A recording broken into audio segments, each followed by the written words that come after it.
What's up, guys? Big Rob here, coming to you from the Valley of the Sun with a balmy 95 degrees. We're upright. Happy to be here, honored to bring you this video. Topic of discussion, guys. George Webb, investigative journalist up in Utah. Shout out to you, George. He is on the trail, man. He is on the hunt. I know that we got Candace Owens, Alex Jones, and a few others that are doing it from, a remote location. But something has to be said about a gentleman who's donating his time to go out into the field and actually do this type of work. Now, back in the day, your boy Big Rob here used to dabble in private investigation work, and I did it for a very long time. So I can appreciate George getting out there and getting all this information for us, especially when it comes to the Dairy Queens, the two locations in Provo and I believe Orem, Utah. And he's pretty much drawn the line saying, how did Tyler Robinson make it to and from St. George, Utah, making it up to Provo and back? Did he do it via a car? Did he have a driver? Did he have an accomplice? Or did he make it by, flight? Some would say that there was some very nefarious travel of a plane that day, that a private jet that took off and was nearby UVU that morning. So a lot of questions to be answered, and it's pretty sad when citizen journalists have to uncover what's going on. George went out today. I just put out the video on my my backup page, the Big Rob backup page. He goes out to UVU and shows the actual ROTC meeting house and how it directly looks over the tunnel into UVU that Tyler Robinson apparently took to get on campus, and then of course to apparently get on the roof and whatever is history from there. Nonetheless, though, guys, you got sleuths on the ground. I know it's not huge popular to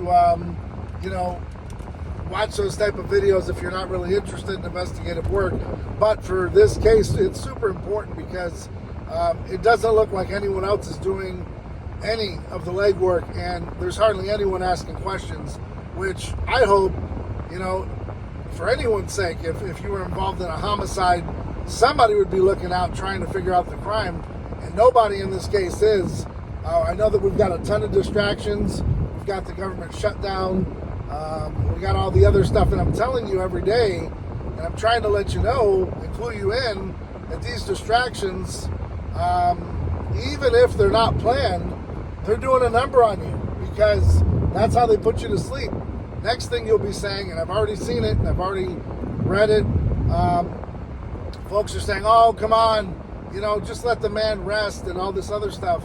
Well, it's kind of hard to let a man rest when the official narrative that we got from the feds is bunked, and it's full of holes. So let's start there. If you don't want to have conspiracy theories, then maybe you should have a better case to begin with.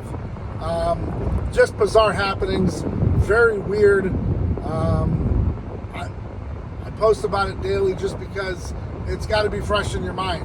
Break the trance, break the cycle. The simulation is real. A lot of things that, Valhalla, a lot of things aren't adding up. Go on my Instagram page, posting a lot of stories there. It's how I can get out the rapid news fast enough, is where I'm going to be putting it there. And on X, a lot of information being exchanged across lines. So, everybody can help. Now, it's cool to post about government shutdowns and cartoons, and let's joke and have a good laugh here and there, but it's important to understand that what happened was a crime. And if you're on the side where you believe that, Tyler's the shooter, it's probably because you're still asleep. And that's no disrespect. It's just you can't see what others can see, and how the parallels are that of most, like JFK and RFK, where it just doesn't add up, and it probably never will. But we have more information in 2025 to disseminate than we do in 63, if you get my drift. So, cameras, video evidence, and that's the other thing.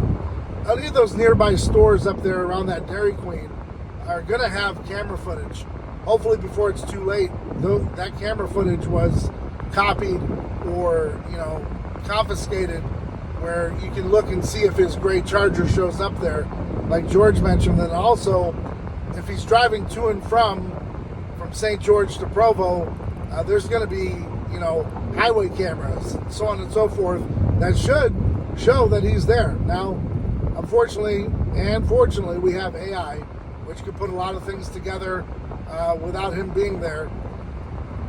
It's always a slippery slope, and it's just one that we're gonna have to deal with, because it's a blessing and a curse in this AI stuff. So, nonetheless, guys, I've talked long enough here. Time to get back to work, get some stuff done. I know you're busy as well, so I don't want to take your time. But nonetheless, thanks for tuning in. Thanks for your support. Eyes and ears open. Candace Owens ready to drop some more info bombs today. So be prepared. Stay tuned. And, as always, stay ride or die for yours. Keep doing whatever it takes. Until next time, guys, I'm Big Rob. I'm out.